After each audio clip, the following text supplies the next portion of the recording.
ओम गणेशाय नमः। ओम नमः शिवाय। मैं निखिल ज्योतिषाचार्य आप सभी का मेरे चैनल पर पुनः स्वागत करता हूं। आशा करता हूं कि आप सभी स्वस्थ होंगे। महादेव की कृपा आप सभी पर सदैव बनी रहे। ये वीडियो कुंभ यानी कि एक्वेरियस के लिए बहुत महत्वपूर्ण है, क्योंकि ये वीडियो है मार्च 2024 के मासिक राशिफल के बारे में। कैसा रहेगा कुंभ का महीना। मेरा मासिक राशिफल जीवन की प्रमुख चीज़ों पर आधारित होता है। सामान्य विश्लेषण, career, business, income, investment, love life, married life, students और सेहत, और वीडियो के अंत में कुछ विशेष उपाय भी अवश्य बताता हूं, जिसके करने से महीने की सकारात्मकता में वृद्धि अवश्य होती है। यदि आपकी लग्न राशि या चंद्र राशि कुंभ है, दोनों ही गाइडेंस के लिए इस राशिफल को देख सकते हैं।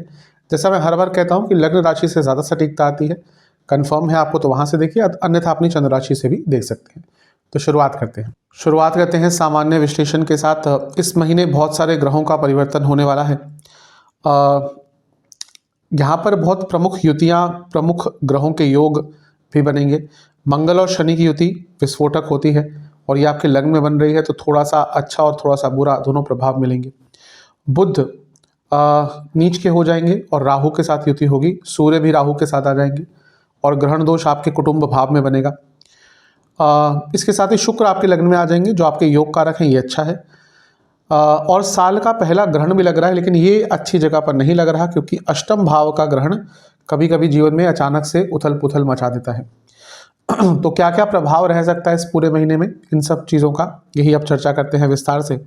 सबसे पहले लग्न भाव पर देखेंगे किन किन ग्रहों का प्रभाव रहेगा। लग्न भाव पर 7 तारीख तक 3 ग्रहों का प्रभाव रहेगा, क्योंकि सूर्य शनि तो रहेंगे। सूर्य तो 14 तारीख तक रहेंगे, बुध 7 तारीख तक रहेंगे।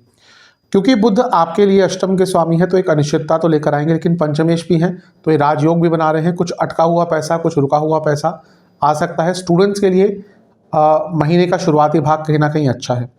इस महीने की 7 मार्च को 2 राशि परिवर्तन हो रहे हैं। एक बुध का हो रहा है, बुध आपके दूसरे घर में आ जाएंगे। एक शुक्र का हो रहा है, शुक्र आपके लग्न भाव में आ जाएंगे।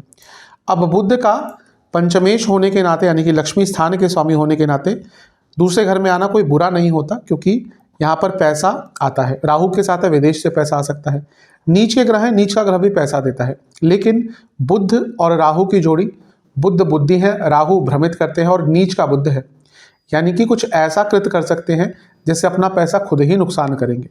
और इवन घर में, कुटुंब में भी इसका बुरा प्रभाव पड़ सकता है। आपकी वाणी बहुत खंडित रहेगी, वाणी बहुत कटु भी हो सकती है, बुरी भी हो सकती है, अपशब्द भी निकल सकते हैं। उसके कारण कुटुंब में, घर में प्रॉब्लम हो सकती है। और ये बुध राहु की युति घर में किसी की बीमारी भी दर्शाता है। तो ये नीच के क्योंकि बुध हैं, जहाँ पे पैसा ज़्यादा देंगे, लेकिन कहीं ना कहीं तो अपना नीच का प्रभाव दिखाएंगे। शुक्र का लग्न में आना सभी के लिए अच्छा होता है, इरेस्पेक्टिव ऑफ राशि, लेकिन यहाँ तो शुक्र योग कारक बन जाते हैं, अपने मित्र ग्रह की राशि में आ रहे हैं। और शुक्र आपके भाग्येश हैं, और शुक्र आपके चौथे घर के स्वामी हैं। चौथे घर के स्वामी योग कारक होने के नाते घर लग्न में आ रहे हैं, यानी कि प्रॉपर्टी और वाहन खरीदने के योग बन रहे हैं। और भाग्येश लग्न में है, राजयोग और लक्ष्मी योग बन रहा है, ये भी बहुत शुभ है। कोई बहुत प्रमुख कार्य अगर आपका लंबे अरसे से अटक रहा था, ये शुक्र और शनि की जोड़ी यहाँ पर उसको पूर्ण कर सकती है। सूर्य भी लग्न में रहेंगे 14 तारीख तक। तो कोई सरकारी कार्य अटक रहा था, क्योंकि योग कारक लग्न में आ गए, तो कोई सरकारी कार्य अगर अटक रहा था तो वहाँ पे भी पूर्णता आ सकती है। जो लोग सरकारी जॉब ढूंढ रहे थे, उनके लिए भी कहीं ना कहीं ये जो शुरुआती 15 दिन तक का समय है, ये काफ़ी अच्छा रहेगा। इसके बाद 2 राशि परिवर्तन होंगे, मंगल और सूर्य का एक एक दिन के अंतराल में होंगे। 14 तारीख को सूर्य करेंगे, 15 तारीख को मंगल करेंगे। 14 तारीख को सूर्य आपके दूसरे घर में, यानी कि मीन राशि में प्रवेश कर जाएंगे, और मंगल 15 तारीख को आपके लग्नस्थ हो जाएंगे, यानी कि लग्न में आ जाएंगे। सूर्य का दूसरे घर में आना मिला जुला प्रभाव देता है, क्योंकि सूर्य अगर कुंडली के लिए अच्छे हैं, जैसे आपके लिए केंद्र के स्वामी हैं, तो ठीक है, लेकिन आपके पर्टिकुलर लग्न के लिए वो अच्छे ग्रह नहीं माने जाते। शनि के लग्नों के लिए सूर्य, सूर्य के लग्नों के लिए शनि अच्छा नहीं प्रभाव देते कई प्रकार से। तो यहाँ पर क्योंकि सूर्य दूसरे घर में आ रहे हैं, ऑलरेडी ग्रहण दोष बन जाता है, और बुध नीच के हैं, यानी कि पैसे का, सेविंग्स का, आपने जो सेविंग करके रखी हुई कि हाँ भाई बैंक में इतना पैसा है, कंफर्टेबली निकल जाएगा, तो उस पर अचानक से प्रहार हो सकता है, यानी कि सेविंग्स अचानक से जा सकती है, कोई बड़ा खर्चा हो सकता है।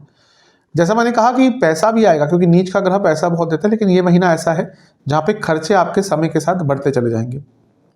और एक कुटुंब भाव में ग्रहण दोष का भी लगना कहीं ना कहीं आपकी मैरिड लाइफ पर भी एक नेगेटिव चीज़ इंडिकेट कर रहा है और आपकी फैमिली लाइफ के लिए भी एक नेगेटिव चीज़ इंडिकेट कर रहा है। मंगल भी आपके 12वें घर को छोड़कर 15 तारीख को आपके लग्न में आकर विराजमान हो जाएंगे। मंगल का लग्न में आना वैसे ठीक होता है क्योंकि बल, साहस, पराक्रम सब कुछ प्रदान करते हैं। 10वें घर के स्वामी है, तीसरे घर के स्वामी है, दोनों ही स्वामित्व ठीक है। लेकिन मंगल शनि की युति विस्फोटक होती है। अब यहाँ पर प्रॉब्लम ये हो रही है कि पहले अच्छी बात कर लेते हैं, प्रॉपर्टी के कारक है मंगल, शनि भू संपदा के कारक है। तो प्लॉट खरीदना चाहते हैं, कोई प्रॉपर्टी खरीदना चाहते हैं, किसी प्रॉपर्टी पर कंस्ट्रक्शन कराना चाहते हैं, एंसेस्ट्रल प्रॉपर्टी पे कुछ कराना चाहते हैं, वाहन खरीदना चाहते हैं, इन सब चीज़ों के लिए पूर्ण महीना अच्छा है। प्रॉब्लम यह है कि मंगल शनि की युति जब लग्न में है तो ये, जैसा मैंने कहा, विस्फोटक हो सकती है। इसका नेगेटिव प्रभाव सेहत पर और उससे बड़ा इंजरी पर, एक इंजरी यहाँ पर हो सकती है कोई बड़ी। और शुक्र भी है लग्न में तो ये एक्सीडेंट के योग भी बना देते हैं, वाहन दुर्घटना के। अब ऐसा नहीं है कि सभी का वाहन दुर्घटना होगा। जिनकी दशा अंतरदशा अच्छी नहीं चल रही, केतु की चल रही है, मंगल की चल रही है, शुक्र की चल रही है, सूर्य की चल रही है, कहीं ना कहीं बुध क्योंकि अष्टमेश है, उनकी दशा अंतरदशा अगर चल रही है इस टाइम पे थोड़ा सा देख लीजिएगा तो बहुत केयरफुल इस महीने रहेगा। क्योंकि ये जो युति है, ये जो योग है लग्न में, ये वाहन दुर्घटना के प्रमुख और प्रबल योग में से एक है। वाहन दुर्घटना भी हो सकती है या कोई नॉर्मल कोई इंजरी भी हो सकती है। नॉर्मल मतलब कि सर की इंजरी या कोई थोड़ी सी बड़ी इंजरी जो आपको आने वाले टाइम में तंग करेगी। तो ये यहाँ से आपको सबसे बच के रहना है क्योंकि तनु भाव में, इसको लग्न को तनु भाव कहते हैं, तन से शब्द निकला है, तो यानी कि फिजिकल लेवल पर थोड़ा सा प्रॉब्लम आ सकती है। जिनको ऑलरेडी कोई इंजरी है वो भी थोड़ा सा केयरफुल रहे। जिनको कोई रोग चल रहा है, यहाँ पे रोग प्रबल रूप से आगे भी बढ़ सकता है, यानी कि उसमें भी कुछ एग्जैजरेशन हो सकती है। तो थोड़ा सा इस टर्म को लेकर, इस चीज़ को लेकर आपको केयरफुल रहना है। गुरु आपके तीसरे घर में बने रहेंगे, 2 महीने और हैं, फिर चौथे भाव में आ जाएंगे और यहाँ से बैठकर वो भाग्य स्थान को भी देख रहे हैं, लाभ स्थान को भी देख रहे हैं और कहीं ना कहीं सप्तम भाव को भी देख रहे हैं। तो विवाह के योग अभी भी बने हुए हैं, भाग्य का साथ मिलेगा और इच्छा भी आपकी कई पूरी कर सकते हैं अभी 2 महीने के लिए, क्योंकि स्वयं वो इच्छा पूर्ति के भाव के स्वामी हैं। केतु अष्टम में है, मैं पहले भी बता ही चुका हूँ, एक बार रिपीट कर दूंगा। अपनी सेहत का बहुत ध्यान दीजिएगा और रेगुलर तौर पर अपना चेकअप आदि कराते रहा कीजिएगा, क्योंकि केतु अष्टम के बहुत नोटोरियस होते हैं, कभी कभी विदाउट सिम्टम्स कोई बड़ी प्रॉब्लम दे देते हैं। विशेष प्रेडिक्शंस इस महीने की मेरी तरफ से, थोड़ा फ्लेक्सिबल रहिएगा, ज़्यादा सत्य बोलने की कोशिश मत कीजिएगा। जहाँ पे क्लैरिटी नहीं वहाँ पर किसी से अपना सलाह मशवरा लेकर आगे बढ़ सकते हैं। कम्युनिकेशन पर बहुत ध्यान देना पड़ेगा, क्रिएटिविटी बहुत रहेगी लेकिन इसके साथ ही ओवर थिंकिंग साथ में आपको गिफ्ट में मिलेगी, तो थोड़ा सा ओवर थिंकिंग पर कंट्रोल करना। आध्यात्मिक बहुत एक ऊर्जा आपकी इस महीने रहेगी, तो अपनी आध्यात्मिक चेतना को भी शांत कीजिएगा। लोगों की सुनना सीखिए, अपनों की, सबकी नहीं कह रहा, लेकिन 2, 3, 4 गिने चुने लोग होते हैं जो सत्य में अपने होते हैं, बाकी तो भीड़ होती है। तो जो जानते हैं, जिनको आपकी, हाँ ये आपका भला चाहते हैं, उनकी बातों को अवश्य इस महीने सुनिएगा, क्योंकि हो सकता है कोई कुछ आपको बहुत अच्छी राह सलाह मशवरा दे दे। कहीं ना कहीं अपने जीवन में पूर्णता को इस महीने थोड़ी सी मिस करेंगे। चलते हैं नौकरी यानी कि करियर की तरफ। ठीक ठाक महीना कहूँगा, चीज़ें बदलेंगी रैपिडली महीने के मध्य भाग के बाद से, बल्कि शुरू से ही। बुरा नहीं है लेकिन उथल पुथल बहुत है करियर में। अच्छी चीज़ है कि शनि 10वें घर को देखते रहेंगे, लग्नेश है तो बचा के रखते हैं, और 10वें घर के स्वामी भी इस महीने लग्न में आ जाएंगे। पहले ग्रहों के परिवर्तन पर एक छोटी सी चर्चा कर लेते हैं। बुध बता चुका हूँ ऐसे, बस एक बार इंडिकेशन के लिए। बुध नीच के हो जाएंगे दूसरे घर में 7 को, और सूर्य यहाँ पे आ जाएंगे 14 को, मंगल यहाँ पे 15 को, शुक्र यहाँ पर 7 को। अब ये जो स्थिति बनी है ये थोड़ा सा प्रॉब्लम क्रिएट करेगी। कारण क्या है कि दूसरा भाव अर्थ त्रिकोण होता है, 10वें से पंचम होता है, 10वें का त्रिकोण होता है, यानी कि करियर पर इम्पैक्ट पड़ता है। अब बुध नीच के हो गए, यानी कि कलीग्स के कारण बहुत बड़े स्तर पर प्रॉब्लम। अगर ऑलरेडी किसी ऐसे जगह पे काम करते हैं जहाँ पे कंपटीशन बहुत रहता है, आप देखेंगे आपके कलीग्स किसी भी हद तक जा सकते हैं आपको नीचा गिराने के लिए। सूर्य पर भी ग्रहण दोष हो गया, यानी कि बॉसेस का भी साथ नहीं मिलेगा और बॉसेस से भी प्रॉब्लम होगी, इवन मैनेजमेंट से भी प्रॉब्लम हो सकती है। तो ये महीना थोड़ा सा कष्टकारी जाएगा। जो विदेश से संबंधित काम करते हैं उनके लिए फिर भी लाभकारी है, क्योंकि एक तो 12वें घर के स्वामी लग्न में है शनि, और राहु बुध के साथ आ गए और बुध नीच के हो गए, तो पैसा बाहर से बहुत आता है। लेकिन अन्यथा अदरवाइज यहाँ पे करियर में प्रॉब्लम रहेगी। अपनी वाणी पर बहुत नियंत्रण रखिएगा, क्योंकि वाणी के कारण शत्रु और बढ़ेंगे, और अगर आपका वाणी का ही कार्य है, कुछ ऐसा कार्य करते हैं जिसमें बोलना बहुत पड़ता है, तो बहुत केयरफुल रहिएगा, क्योंकि यहाँ पर थोड़ी प्रॉब्लम आ सकती है। आपकी वाणी के कारण आपके शत्रु बढ़ेंगे, क्योंकि 10वें घर के स्वामी मंगल लग्न में आ गए और ये कहीं ना कहीं अच्छा होता है, राजयोग है बहुत उच्च कोटि का, और उनकी युति शुक्र के साथ है। ये महीना उनके लिए अच्छा रहेगा जिनकी जॉब चली गई थी, जॉब ढूंढ रहे थे, उनके लिए महीना अच्छा है। और अपने स्किल्स को बढ़ाने का भी आपको अवसर मिलेगा। प्रमोशन, जैसा मैंने कहा, महीना सेंसिटिव है। अगर दशा अंतर्दशा बहुत अच्छी चल रही है तो प्रमोशन की बात आगे बढ़ेगी, वरना कुछ ऐसा हो जाएगा जिसके कारण बनती बनती प्रमोशन की बात रुक सकती है। तो बुरा नहीं कहूंगा, लेकिन सेंसिटिव महीना अवश्य है। शुक्र लग्न में है और 10वें घर के स्वामी, भयंकर ऑफिस पॉलिटिक्स का योग बनता है। स्पेशली जो थोड़े बड़े स्तर पर काम करते हैं लोग, उनके लिए ये महीना, या कोई भी है जो जॉब करता है, क्योंकि ऑफिस पॉलिटिक्स तो कहीं ना कहीं अगर 5 लोग भी बिठा दो किसी ऑफिस में तो वहां पर भी शुरू हो जाती है। तो ये वो महीना है जहां पे ये चीज काफी ज्यादा बढ़ेगी। विशेष परीक्षण, ओवर एक्साइटमेंट, ये शब्द को आप मान लीजिए कि इससे बचना है हर जगह पर। वाणी, कम्युनिकेशन, बॉडी लैंग्वेज, एक्शंस, हर जगह पर ओवर एक्साइटमेंट से बचना है, प्रॉब्लम आएगा। इमोशनल कई बार हो जाएंगे, चीज़ें बहुत सेंसिटिव लगेंगी आपको, उसके कारण भी प्रॉब्लम होगी। लड़ाई झगड़ों के योग हैं। अपने, जैसे मैंने शुरू में ही कहा था, शब्दों पर बहुत नियंत्रण रखना पड़ेगा। अगर आपके करियर में, आपके काम में बहुत यातायात होता है तो आपको यात्राएं इस महीने बहुत करनी पड़ सकती हैं। पैसा बढ़ेगा, उसकी, जैसे मैंने कहा, नीच का ग्रह पैसा देता है, लेकिन बाकी सारी चीज़ें थोड़ी सी प्रॉब्लमेटिक दिख रही है। जजमेंटल कमेंट्स मत पास कीजिएगा। संतुष्टिकरण बहुत अच्छा रहेगा इस महीने, जो है ठीक है, हर महीने तो आगे नहीं बढ़ सकते। यहाँ पे जितना संतुष्टिकरण अपने व्यक्तित्व में, अपने मन में, अपने चेतना में जागरूक करेंगे, उतना आपके लिए अच्छा रहेगा। एडमिनिस्ट्रेशन, फोर्सेस से जुड़ा कोई काम करते हैं, पुलिस आदि में है, आर्मी में है, ह्यूमन रिसोर्स का कार्य करते हैं, इमिग्रेशन का कार्य करते हैं, फिल्म इंडस्ट्री में है, आर्ट से जुड़ा कुछ कार्य करते हैं, तो आपके लिए महीना कहीं ना कहीं ठीक रहेगा। चलते हैं बिजनेस यानी कि व्यापार की तरफ। महीना ठीक ठाक है, लेकिन जैसा मैंने शुरू में कहा था, महीना सेंसिटिव है ये, क्योंकि बहुत परिवर्तन हो रहे हैं और ग्रहण भी लग रहा है, और ग्रहण का इम्पैक्ट भी बिजनेस पर पड़ेगा, क्योंकि अष्टम में है जो सप्तम से दूसरा भाव है। सप्तम भाव बिजनेस का होता है, और शनि की दृष्टि है। ठीक है, ये राशि शनि की प्रिय नहीं है, सिंह जो सप्तम में पड़ती है, लेकिन फिर भी शनि लग्नेश है, प्रोटेक्शन देंगे। जो ग्रहों के परिवर्तन हो रहे हैं वो परिस्थितियों में बदलाव लाएंगे। बुध 7 को आ जाएंगे यहाँ पर दूसरे घर में, शुक्र यहाँ पे आ जाएंगे लग्न में 7 तारीख को, सूर्य 14 को यहाँ पर दूसरे घर में, मंगल लग्न में 15 तारीख को। अब ये जो सप्तम से अष्टम में ग्रहण दोष लगा है राहु और सूर्य का, बुध नीच के हुए हैं। नीच के बुध और राहु पैसा बहुत दे सकते हैं, लेकिन जब ग्रहण दोष लग जाएगा 14 तारीख से, पैसा अटक सकता है। मतलब कि आपकी कोई पेमेंट है, कोई बिजनेस करते हैं, कई बार क्रेडिट पे चलता है धंधा, तो हो सकता है कोई पेमेंट अटक जाए। सरकारी कार्य में कोई बाधाएं आ जाए, कोई सरकार से ही बाधा आ जाए, टैक्स का। अब दूसरा भाव, कभी कभी यहाँ पे सूर्य राहु, शास्त्र कहते हैं, शनि का वैसे विशेषतः कहते हैं, लेकिन यूजुअली सूर्य का भी यहाँ पर प्रभाव अगर अच्छा नहीं है तो जो राज्य है वहाँ से या राजा से कुछ ना कुछ व्यक्ति को नुकसान होता है। आज के टाइम में राजा तो सरकार ही है, तो सरकार की बात करें तो यहाँ पर आपको सरकार की तरफ से यानी कि टैक्स आदि का थोड़ा सा इशू आ सकता है, तो थोड़ा यहाँ पे केयरफुल रहेंगे तो आपके लिए अच्छा रहेगा।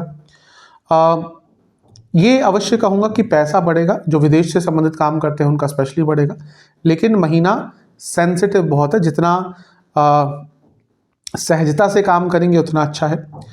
इसके साथ ही मंगल का प्रभाव सप्तम पर ठीक ठाक है, क्योंकि वो केंद्र के स्वामी हैं। शनि भी देख रहे हैं, अकेले तो उनकी दृष्टि ठीक है, लेकिन साथ में मिलकर ये थोड़ा सा खर्चा बढ़ा सकते हैं। मशीनरी कोई नई लानी है उसके लिए अच्छा है, लेकिन इसका एक और योग बनता है कि आपके अगर कोई बहुत बड़ा प्रोडक्शन का काम है तो आपके मशीनरी पर, आपके ऑर्गेनाइजेशन पर, आपके स्ट्रक्चर पर, आपका जो भी प्रोडक्शन कैपेसिटी है उस पर थोड़ा नेगेटिव प्रभाव भी पड़ सकता है। अचानक से कुछ मशीनरी खराब भी हो सकती है और उसके कारण भी थोड़ी सी प्रॉब्लम, थोड़ी बाधाएं आ सकती हैं। जो सबसे बड़ी प्रॉब्लम है वो ये है कि यहाँ पर ग्रहण लग रहा है जो सप्तम से दूसरा भाव है, यानी कि यहाँ पे तो मैं कहूँगा कि पेमेंट आपकी अटक सकती है।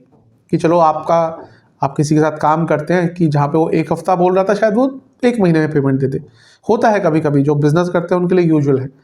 यहां पर जो ग्रहण लग रहा है ये पैसे का नुकसान करवाता है, तो थोड़ा सा केयरफुल रहेगा। कोई नई डील साइन मत कीजिएगा, कुछ नया स्टार्ट करने जा रहे हैं तो इस महीने रुक जाइएगा, क्योंकि यहाँ पे एक अनिश्चितता बनेगी जिसके कारण बिजनेस पर नेगेटिव प्रभाव पड़ सकता है। तो यहाँ पर थोड़ा आपको केयरफुल रहना है। नेगेटिव नहीं है, सेंसिटिव महीना अवश्य है। चलते हैं इनकम, इन्वेस्टमेंट, एक्सपेंसेस की तरफ। इनकम के लिए तो महीना ठीक ही है, मैं बता ही चुका हूँ। लाभेश गुरु लाभ स्थान को देखेंगे, मंगल लग्न में आ जाएंगे, मंगल 10वें घर के स्वामी हैं। दूसरे घर में नीच के बुध है, राहु है, पैसा देते हैं। पैसा तो कमा सकते हैं, उसमें कोई डाउट नहीं है, थोड़ी अनिश्चितता अवश्य रहेगी। इन्वेस्टमेंट की बात करें, शुरुआती 10 दिन अच्छे हैं, बीच के 10 दिन बिल्कुल भी अच्छे नहीं हैं, अंतिम 10 दिन ठीक ठाक हैं। खर्चे तो इस महीने अवश्य बढ़ेंगे। ऑलरेडी मैं बता भी चुका हूं कि 12वें घर के स्वामी शनि लग्न में है, तो खर्चे तो निरंतर पिछले 1-1.5 साल से बढ़ रहे होंगे। यहाँ पर भी खर्चे काफ़ी रहेंगे। गाड़ी पर, वाहन पर खर्चा होगा, घूमने फिरने पर खर्चा होगा, अपने पति पत्नी पर खर्चा होगा। इसके साथ ही कोई लीगल केस चल रहा था उस पर खर्चा होगा। पेट्स हैं आपके घर पे, उन पर बहुत बड़ा खर्चा हो सकता है। उसके साथ ही ये भी दिख रहा है कि पढ़ाई आदि के सामान पर, या अगर घर में बच्चे हैं तो उन पर थोड़ा सा, उनकी विद्या पर खर्चा ज़्यादा होगा। हैं लव एंड रिलेशनशिप की तरफ। ये जो महीना है मिला जुला सा रहेगा। सबसे पहले नो कॉन्टैक्ट सिचुएशन की बात करते हैं, संभावना नहीं है। नया रिलेशनशिप भी बहुत ज़्यादा संभावना नहीं है। मैं यही कहूँगा कि अगर कि कहीं चीज़ें आगे बढ़ रही हैं तो इस महीने जल्दबाजी मत कीजिएगा, क्योंकि बनती बनती बात बिगड़ सकती है। अब बात करते हैं जो लोग रिलेशनशिप में हैं उनके लिए। देखिए, पंचम भाव सबसे प्रमुख होता है रोमांस रिलेशनशिप के लिए। और यहाँ पर प्रॉब्लम ये हो रही है कि पंचमेश यानी कि बुध ही नीच के हो रहे हैं और राहु के साथ आ जाएंगे। इसका पहला मतलब ये है कि एक तो अपने पार्टनर की तरफ थोड़ा सा इंटरेस्ट कम होगा, और राहु है यानी कि ट्रस्ट इश्यूज होंगे और किसी और व्यक्ति के प्रति इंटरेस्ट जागृत होगा। और शुक्र भी लग्न में आ जाएंगे, जो रिलेशनशिप के लिए बहुत इंपॉर्टेंट है, 7 तारीख को आ जाएंगे। उनका लग्न में आना बाकी चीज़ों के लिए बहुत अच्छा है, लेकिन क्योंकि उनकी युति यहाँ पर शनि देव से हो जाएगी और सूर्य से रहेगी करीबन 1 हफ्ता, सूर्य 1 हफ्ते के बाद आगे चले जाएंगे, दोनों ही सेपरेशन का काम करते हैं। तो 7 तारीख के बाद से ही कहीं ना कहीं रिलेशनशिप में प्रॉब्लम्स आना शुरू हो जाएंगी। और मंगल भी जब लग्न में आएंगे, जब आगे भी राशि परिवर्तन होगा, सूर्य आपके दूसरे घर में आ जाएंगे, ग्रहण दोष लग जाएगा, मंगल लग्न भाव में आ जाएंगे। अब सूर्य का ग्रहण दोष में आना और पंचमेश के साथ बैठना इस ग्रहण दोष का, ये बता रहा है कि रिलेशनशिप में 14-15 तारीख के बाद बहुत उथल पुथल आ सकती है। हो सकता है कि जिनका लंबा रिलेशनशिप भी चल गया हो उनको, और वो फैमिली की तरफ जा रहे हो, यानी कि अपना मैरिड लाइफ की तरफ जाना चाहते हो, उनकी फैमिली समय शायद अप्रूव ना करे। तो अगर आपको उस तरफ जाना है, यानी कि आपको अपनी फैमिली को इंक्लूड करना है, तो इस महीने उन चीज़ों को आगे ना बढ़ाएं, वरना हो सकता है बाद में जाकर अप्रूवल मिल भी जाए, लेकिन इस महीने उसकी संभावना कम है। मंगल और शुक्र की युति लग्न में ठीक है, इंटीमेसी रहेगी, लेकिन पुनः शुक्र शनि के साथ तो बैठे हैं, तो एक सेपरेशन वाला भाव, भले ही ब्रेकअप ना हो लेकिन फिर भी एक सेपरेशन वाला भाव मन में अवश्य रहेगा। तो थोड़ा मिला जुला ही महीना दिख रहा है। जितना मैच्योरिटी के साथ चीज़ों को हैंडल करेंगे उतना आपके लिए अच्छा रहेगा। स्ट्रेस बहुत रहेगा, कई बार रिलेशनशिप एक बर्डन की तरह भी लगेगा, इसलिए मैं कह रहा हूँ कि महीना जितना सरलता से आप निकाल सकते हैं उतना आपके लिए अच्छा रहेगा। चलते हैं मैरिड लाइफ की तरफ। महीना बिल्कुल भी अच्छा नहीं है मैरिड लाइफ के लिए, नेगेटिव कह सकते हैं बहुत हद तक महीने को, क्योंकि बहुत प्रभाव मैरिड लाइफ पर पड़ रहा है। सबसे देखिए, पहले शनि तो सप्तम को देख रहे हैं, ये कई लोगों का डाइवोर्स भी हो गया होगा पिछले 1-1.5 साल में, जिनकी कुंडली ऑलरेडी अच्छी नहीं है या उस तरफ बात बढ़ गई होगी। हाँ, कुंडली बहुत अच्छी है तो पति या पत्नी के सेहत पर प्रभाव पड़ रहा होगा, क्योंकि शनिदेव कहीं ना कहीं तो अपना प्रभाव दिखाएंगे। अब ये जो महीना है यहाँ पर नेगेटिविटी बढ़ती ही जाएगी समय के साथ, कारण ग्रहों का जो परिवर्तन है उस पर एक नज़र डाल लेते हैं। बुध 7 को यहाँ पे आ जाएंगे, सूर्य 14 को यहाँ पे आ जाएंगे, मंगल 15 यहाँ, शुक्र 7 यहाँ। तो अब देखिए, मंगल दोष तो पहले भी बना हुआ था 12वें घर का, वो इतना स्ट्रांग नहीं होता, फिजिकल इंटीमेसी में प्रॉब्लम कभी कभी आ जाती है, लेकिन अब मंगल लग्न में ही आ गए और सप्तम को देखेंगे और प्रबल मंगल दोष बनाएंगे। शनि साथ में देख रहे हैं, तो एग्रेशन भी है और सेपरेशन भी है। और क्योंकि शुक्र भी साथ में है, शुक्र का प्रभाव बाकी चीज़ों में भले ही अच्छा हो, यहाँ पर मंगल और शनि की ऊर्जा को नहीं संभाल पाएंगे। सप्तम से अष्टम में एक नीच का ग्रह हो गया, सप्तम से अष्टम में ग्रहण दोष लग गया, और सप्तम से दूसरे में यहाँ पर ग्रहण लगेगा। तो महीना जैसे आगे बढ़ेगा, स्पेशली अंत की तरफ, यहाँ पर मैरिड लाइफ में बहुत प्रॉब्लम आ जाए। अंत भी मत कहिए, 15 तारीख से ही मान लीजिए प्रॉब्लम्स बहुत बढ़ना शुरू हो जाएंगी। एकमात्र चीज़ है कि गुरु देख रहे हैं, बचाएंगे, लेकिन कितना बचा लेंगे और किस किस से बचा लेंगे। तो ये महीना मैरिड लाइफ के लिए अच्छा नहीं है। डराने के लिए नहीं बोल रहा, लेकिन मैं कहीं ना कहीं ज्योतिष को ज्योतिष के हिसाब से ही देखता हूँ। अच्छा भी बताता हूँ और बुरा भी बताता हूँ, ताकि व्यक्ति थोड़ा सा संभल जाए। ज्योतिष के नाम पर कई चैनल्स या कई जगह लोग सिर्फ मोटिवेशन स्पीकिंग आजकल कर रहे हैं कि खुश करने के लिए कि पहला सीधा उपाय बता दो, ये कर दो, वो कर दो। वो अलग चीज़ है। उपाय काम करे ना करे, पहले व्यक्ति को ज्योतिष के अनुसार अपनी चीज़ों को समझना पड़ता है। उसके बाद जाके देखते हैं कि क्या उपाय उस हिसाब से हो सकते हैं। तो यहाँ पर मैरिड लाइफ के लिए अच्छा महीना नहीं है, बहुत केयरफुल रहना है। और ना केवल मैरिड लाइफ के लिए, ये आपके लाइफ पार्टनर के लिए भी अच्छा महीना नहीं है। उनकी सेहत पर बुरा प्रभाव पड़ सकता है, छोटी मोटी इंजरी भी हो सकती है, और बहुत ही ज़्यादा अगर प्रॉब्लम चल रही थी मैरिड लाइफ में, बहुत ज़्यादा चांसेस है कि ये महीना कहीं ना कहीं डाइवोर्स की तरफ भी चीज़ें जा सकती है। तो शुभ महीना तो कहीं भी नहीं है मैरिड लाइफ के लिए। प्रॉब्लम तो बढ़ती ही जाएगी। जितना संयम से काम ले सकते हैं उतना आपके लिए अच्छा रहेगा। बहुत बदलाव आएंगे, डिस्कम्फर्ट बहुत दिख रही है, कंफर्टेबल नहीं रहेगा।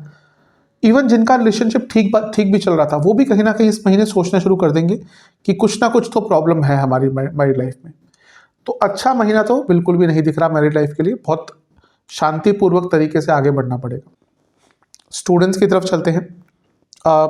देखिए, इस महीने ध्यान ये देना है कि बुध नीच के हो रहे हैं। बुध पंचम भाव के स्वामी भी हैं, जो स्टूडेंट्स का होता है, और स्टडीज़ के या स्टूडेंट्स के कारक भी हैं। नीच के हो जाएंगे राहु के साथ, यानी कि विदेश जाने के योग बन जाएंगे स्टूडेंट्स के। लेकिन क्योंकि बुध नीच के हैं, राहु के साथ है, तो यहाँ पर स्टूडेंट्स को कई चीज़ों का ध्यान देना है। कम्युनिकेशन का, रिटेंशन पावर बहुत ख़राब रहेगी, उसके कारण ढंग से पढ़ाई नहीं हो पाएगी और ध्यान बहुत भटकेगा। तो ये महीना थोड़ा सा मिला जुला सा ही दिख रहा है। एग्जाम्स की बात कर लेते हैं। शुरुआती 10 दिन ठीक ठाक है, बीच के 10 दिन अच्छे नहीं है, अंतिम 10 दिन भी अच्छे नहीं है। क्योंकि मेनली प्रभाव बुध का ही दिख रहा है, क्योंकि पंचमेश भी हैं और कारक भी हैं, और वही नीच के हो गए, और नीच के होने के साथ राहु के साथ हो गए। राहु तो और भ्रमित करते हैं। राहु तो छल है, आपको मन में आएगा कि हमें सब कुछ आ गया, आया कुछ नहीं, हमने सब कुछ कर लिया, करा कुछ नहीं है। वो एक इल्यूजन क्रिएट करते हैं। अच्छी चीज़ है कि लग्नेश लग्न में होंगे, मंगल का साथ मिलेगा, तो साहस भी रहेगा, ऊर्जा भी रहेगी। तो थोड़ा मानसिक ऊर्जा को यूटिलाइज कीजिएगा। वो आपने कर लिया तो महीना आपका ठीक ठाक ही रहेगा, कोई ज़्यादा बड़ी प्रॉब्लम नहीं आएगी। जहाँ पर मन मस्तिष्क और अपने इच्छाओं पर नहीं नियंत्रण रखा, वहीं पर चीज़ें बहुत खराब भी हो सकती हैं। विशेष भविष्यवाणियाँ, कुछ कार्य इस महीने पूर्ण होता हुआ दिख रहा है। अगर आपका कोई बहुत इंपॉर्टेंट कार्य अटक रहा था, तो वो इस महीने पूर्ण होता हुआ दिख रहा है। मिला जुला सा महीना है स्टूडेंट्स के लिए। सेहत की बात करते हैं। सेहत पर भी बहुत ध्यान देना पड़ेगा। एक तो मंगल लग्न में आ गए, तो मैंने कहा था इंजरी एक्सीडेंट के योग बनाएंगे। दूसरा, मारक स्थान में ग्रहण दोष लग गया सूर्य के ऊपर, बुध नीच के हो गए, और आयु स्थान में ग्रहण लगेगा 25 तारीख को। तो ये महीना सेंसिटिव है हर प्रकार से, सेहत का बहुत ध्यान दीजिएगा। ज़्यादा चीज़ें क्या तंग करेंगी, जैसे मैंने कहा injury, BP, hormonal problem, private part से जुड़ी प्रॉब्लम, नसों के रोग, इंटेस्टाइन की प्रॉब्लम, और कोई ऑटो इम्यून प्रॉब्लम ऑलरेडी है तो वो तंग करेगी। शुरुआती 10 दिन जिनको हृदय संबंधित रोग है बहुत ध्यान दें। हार्मोनल डिसऑर्डर, बीच के 10 दिन भी जिनको हृदय संबंधित रोग है बहुत ध्यान देना है। स्पाइन की प्रॉब्लम हो सकती है, लोअर बैक में दर्द हो सकता है, एसिडिटी तंग कर सकती है। और जो अंतिम 10 दिन है यहाँ पे स्लीप डिसऑर्डर्स, ब्लड डिसऑर्डर्स, और पुनः एसिडिटी की प्रॉब्लम बनी रहेगी। उपाय की बात कर लेते हैं।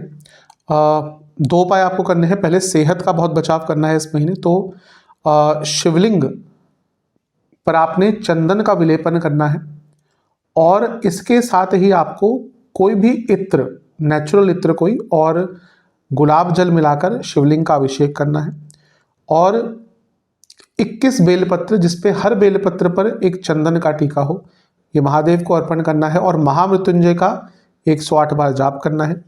इसके साथ ही कुछ शनि चालीसा, हनुमान चालीसा और शिव चालीसा की पुस्तकों का आपको मंदिर में दान करना है। ये उपाय कर लेंगे, महीना ठीक जाएगा। आशा करता हूँ वीडियो काम आएगी। चैनल पर नहीं सब्सक्राइब कर लीजिए, वीडियो को लाइक कर लीजिए। अगली वीडियो में मिलूंगा, तब तक के लिए ओम नमः।